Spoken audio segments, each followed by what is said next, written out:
Some creatures hunt or scavenge to survive, while others freeload. Parasites make up the gross, but fascinating, latter category. University of Virginia biologist Amanda Gibson studies and teaches about the range of survival strategies within that rogues gallery of life forms that glom on. Students often understandably come in with misconceptions about parasites, Gibson said. They're thinking like the Alien movies, or The Last of Us on HBO, with things bursting out of people. So what constitutes a parasite? Like a codependent paramour, they can't get by without you, and they ultimately harm your well-being. Ticks, for instance, are parasites.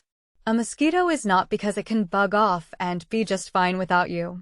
Tapeworms and other borrowers of bowels and flesh are parasites. But so are, debatably, bacteria and viruses. The definition, Gibson said, often depends on who the host is and which scientist you're asking. Gibson recently discussed 5 wild facts about parasites with UVA Today. 1. Parasitism is the most common survival strategy in the world. In terms of body count, beetles constitute about a quarter of the 7.7 million known species on our planet, about half of which are themselves parasitic.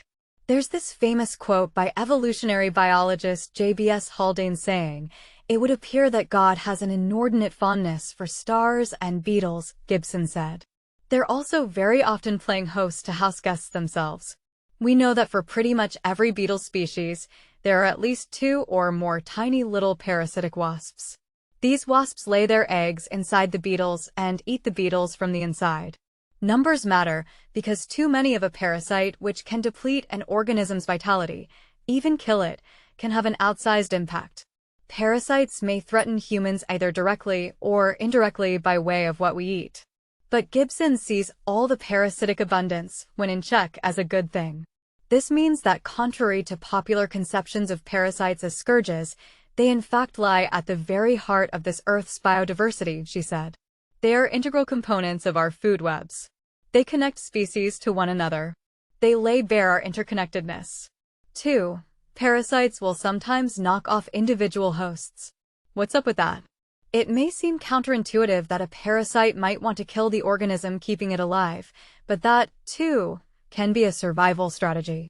There has continued to be misconception in the field over this long-held idea that it doesn't benefit parasites to kill their hosts, Gibson said. In fact, there are conditions under which highly virulent parasites make sense.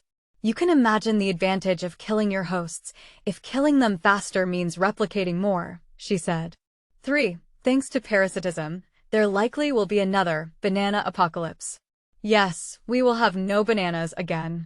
Consider the case of the Gros Michel variety of banana, nicknamed Big Mike. It became so popular that farmers produced it almost exclusively. Unfortunately, a parasite that causes Panama disease swept over the monoculture, making it no longer commercially viable by 1965. That's why most consumers now eat a variety called Cavendish, which was resistant to the dominant Fusarium wilt strain. Yet that cultivar, too, is now threatened. A new strain of Fusarium has evolved, jumping from Taiwan, where it originated, to other parts of Asia and Africa. 4. Hyperparasites may or may not save us. A hyperparasite sounds scary, right? Yet it's meant to be a helper. Hyperparasites attach to host parasites, and humans sometimes set them up on blind dates to keep the hosts from becoming overabundant. The concept is a lot like the ancient proverb, "The enemy of my enemy is my friend." 5. Forget The Last of Us. Superbugs are the parasites to keep us up at night.